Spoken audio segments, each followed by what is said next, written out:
What was the biggest bullet you dodged? I had a cardiac arrest about 4 years ago. Dropped dead-ish in the middle of my shift. Found out after I woke up about a week later that A. The manager who saw me fall was a former lifeguard and knew proper CPR. B. An ambulance happened to be passing about 2 blocks away. C. Probably the best cardio unit in my state was a 10-minute ambulance ride from where it all happened. Walked out of the hospital about 2 weeks later. Full recovery. Not changing jobs in early 2020. Would have been a short-lived promotion after early restructuring and layoffs. Was going to move to a different apartment complex last month. Got injured at work and lost hours, therefore. Couldn't come up with the deposit money in time. Last week some asshat was cooking meth and caught the building on fire. Edit. My username. My current apartment complex is notorious in my city for having elevator troubles. So in reality, username does check out. Also, you could say I dodged 2 bullets. 1. The fire. 2. I know bad stuff happens everywhere blah blah blah, but the new place really didn't strike me as the kind of place where meth heads live. So I guess avoiding those kind of people for neighbors was dodging a bullet in itself. In 1992 I was 16. A bunch of us were about to leave a party and I called shotgun. But my friend Pat kind of wrestled me out of the spot and I wound up jumping in another car since the first car was now full. The other driver and I watched as our friend's car skidded into oncoming traffic. Pat was airlifted to the local trauma hospital where his dad told a huge group of us teenagers that Pat had succumbed to his injuries. Maybe that's not exactly bullet dodged. But, edit. I guess this is what people mean by a comment blowing up. Pat's driver and my driver were racing each other. The road had just been paved and the shoulder was loose gravel. So when Pat's driver applied their brakes when the passenger side of the car was over the line on the right side of the number 2 lane. The passenger tires kept spinning while the driver's side locked up, spinning the car into an oncoming pickup. The oncoming driver was hospitalized and recovered. Pat's driver broke a femur. Was convicted of vehicular manslaughter. Sentenced to home detention.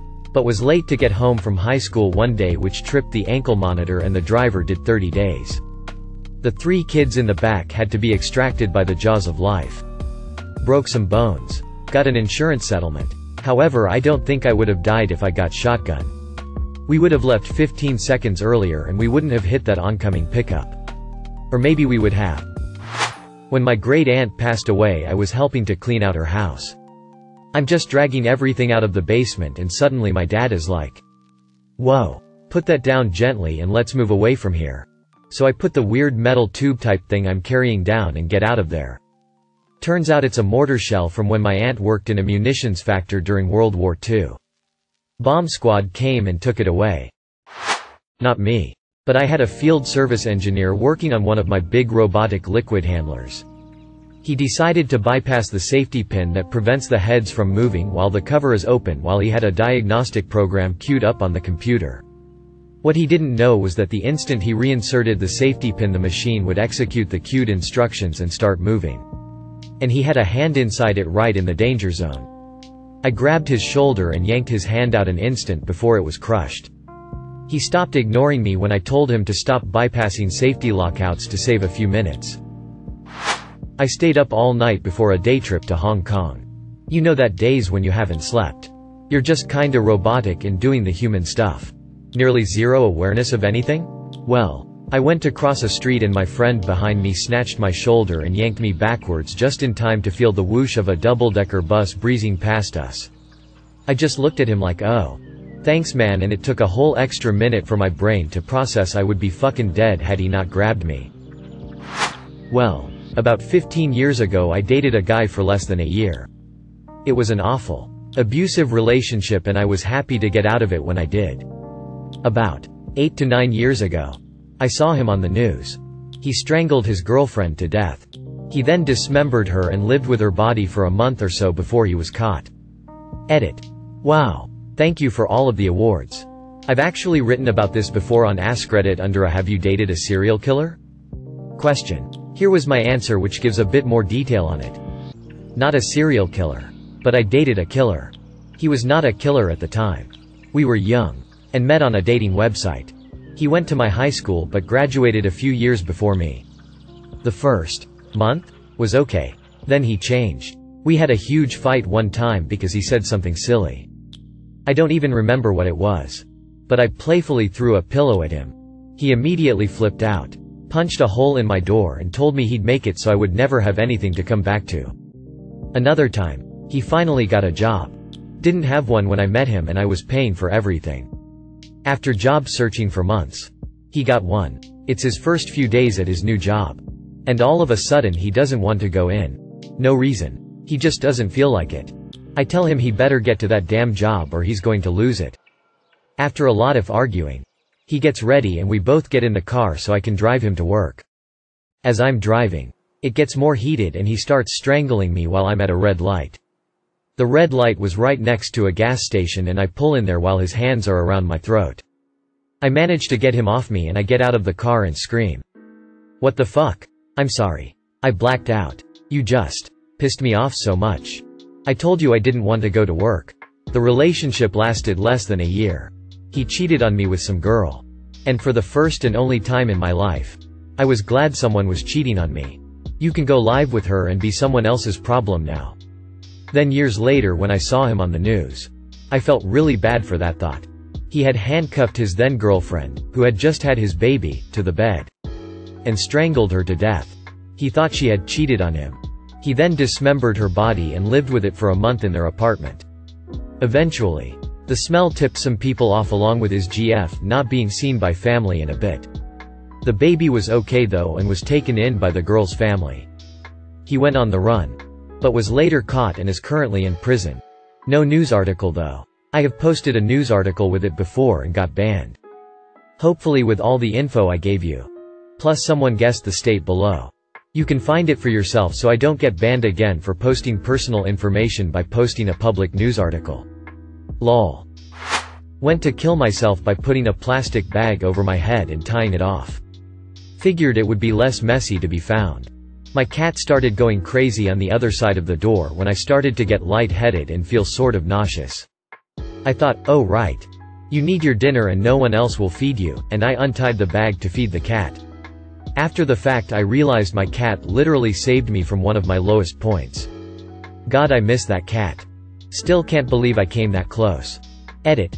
Hi friends. Thank you for all the warm thoughts and sharing stories of your save your pets.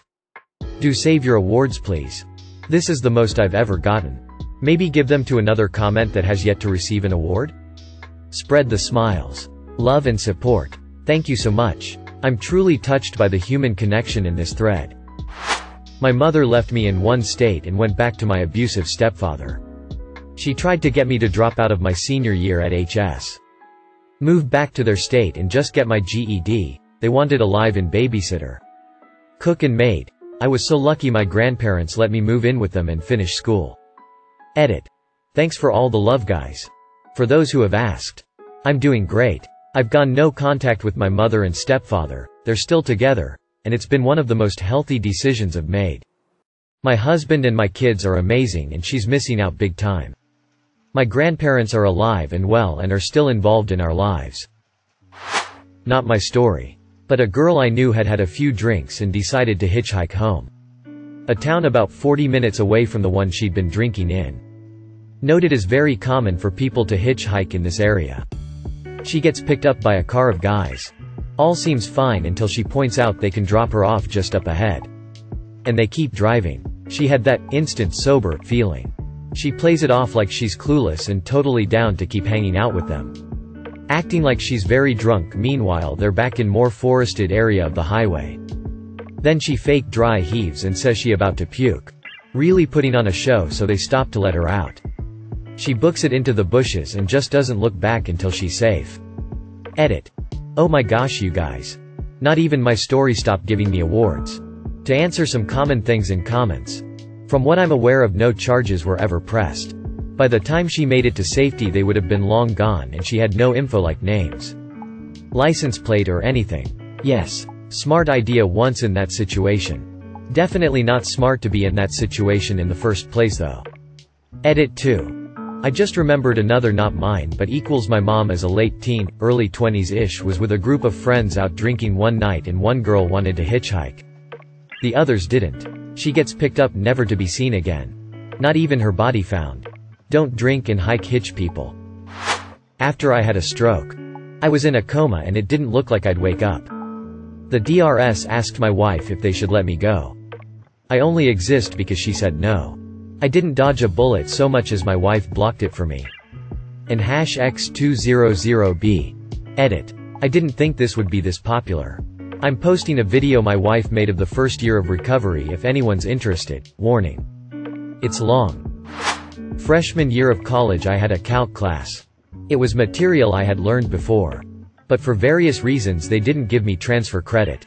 So I skipped class quite frequently. Though I usually slept in. One morning I find myself awake at 8:30 and not really feeling like sleep. Might as well check in on the class and see what's going on. It was the midterm exam. My dad was going through severe depression 10 years ago and my life was equally shitty for a whole multitude of reasons. And it was rubbing off on me. I spent what felt like half an hour crying on the floor and working up the nerve to pull the trigger. Then when I finally did, the safety was on. I sold my gun the next morning. Wish my dad was able to say the same 3 years later. R.I.P. Edit. Thank you all for the kind words and even awards. I never expected this thread to explode in popularity the way it did. I've tried my best to respond to everybody. But if I missed you, that doesn't mean that I'm not thankful for your input. My GF and I were going to see Cats, the movie. Our Uber pulls up and straight away we notice something about the driver. To this day, we can't articulate what it was. Other than to say he just felt off. We got into his car. Already hesitating and a touch anxious. He looks at us in the rear view mirror and makes a comment like, "Two lovely ladies in my car tonight," or some weird shit. A few minutes in, he makes another semi-sexual innuendo comment about riding with him. My friend notices the handle of a knife just poking out the side of his jacket. She says, "Hey, can we stop at 7-Eleven? We need to grab a Gatorade real quick." So we go in and refuse to come back out. We're considering whether to call the police or not, it was so creepy. But what would we say? Some dude was creepy to us? And while we're hesitating, he winds down his window. Brandishes this fucking hunting knife at both of us. Screams something about devil women and then just tears it out the parking lot. To this day, my GF and I are so thankful that we got out of that Uber. Otherwise we would have made it to the movies in time and we would have seen Cats. I was walking down the street in downtown Chicago and I heard a loud bang followed by a woman screaming. Somebody dropped a full 2-liter bottle of soda from the 13th floor and it just missed me. It was essentially a giant bullet at that height and speed. The woman screaming was about 5 feet behind me. She was the second closest to being hit. I'm pretty sure that bottle would have killed me if it hit me. Edit. Thanks for the awards. I immediately reported this to a nearby police officer and he said they were trying to find the guy who was trying to hit people from the 13th floor earlier that day. That's where I got the 13th floor. For those of you who say there's no such thing as a 13th floor in America. Fine. 14th floor. But on the same height as where the 13th floor would be. For non-Americans, 13 is unlucky, so some buildings will call their 13th floor the 14th floor. Another edit. Lots of discussion on why Americans sometimes skip the 13th floor and why Asians sometimes skip the 4th floor. I've been to a hotel in Asia that skipped both, 4th floor for the superstitious local Asians and 13th floor for the superstitious traveling Americans, Westerners. So the actual 4th floor is called the 5th floor. The actual 13th floor is called the 15th floor. The actual 20th floor is called the 22nd floor. Etc. When I was in middle school I wanted to buy a fedora. But none could fit my head. About 10 years ago, I was in a relationship with someone. And she became pregnant. We were only a few months in. And I was terrified. But I did the right thing. Stuck with her. Did my best to help her through her pregnancy. Turned my whole life upside down. Sold my house to move to the other end of the city where her daughter went to school. She was divorced. Had a kid with her ex-husband. Everything was going great until she became pregnant. We were having a lot of fun. And enjoyed each other's company very much. The instant she became pregnant. It was like a switch had been flipped. She became a straight-up psycho. It wasn't just hormones from pregnancy. This was a whole other level. She was psychologically and verbally abusive. She took being unreasonable and belligerent to a whole new level. I asked what she wanted for dinner one night. And she responded with, "You should know what I want for dinner. You're supposed to just make it." And it turned into an hours-long fight over how the hell I'm supposed to know what she wants for dinner. Apparently I wasn't in tune with her enough to know, and that was an unforgivable error. This is one of hundreds of little things she did to make me feel like a piece of shit. She never missed a chance to take a shot at me. Miss my turn while driving somewhere. And have to turn around? I'm the most embarrassing boyfriend she's ever had. And she can't believe she even allows me to drive anymore. Shit like that. All day. Every day. It was demoralizing. And I was broken for years because of her abuse. Anyway, we move into the new house. And within a month, she leaves me. So all this shit I did to turn my life upside down. I sold a house and bought a new one. Which costs a lot of money in real estate fees, moving fees. And it was a more expensive home. Worse than that, I now had to deal with this fucking psycho for the next 18 years because she was carrying my baby. On top of all this, she had been cheating on me. And was with her ex-BF now. That's who she was moving in with. But I was going to be a dad. Which was cool, I guess. Wished it was under different circumstances. But not having to see her every day was going to be nice. About a week before she gave birth, I ask if it's okay if I'm there when the child is born. She says I really need other guy to be there. I'm okay with that if he is. I gotta tell you something. There's a chance it's not your baby. And after fighting with her for 3 months to get the baby's blood type, it was inconclusive whose baby it was. So we went to the DNA test, which she fought against me about, finally caving after I laid out in text everything she had done to me. And now she was leaving this question of whether or not I have a child unanswered. It wasn't my baby. Bullet dodged. This was an enormous relief. Having to deal with her for 18 years while we co-raised a child would have been a nightmare. I had witnessed how she handled literally every communication with her ex-husband, not the same guy she cheated on me with and moved in with. She was a fucking cunt to him. It didn't matter what it was about. She always found a way to start a fight. A friend had lost his job under suspicious circumstances.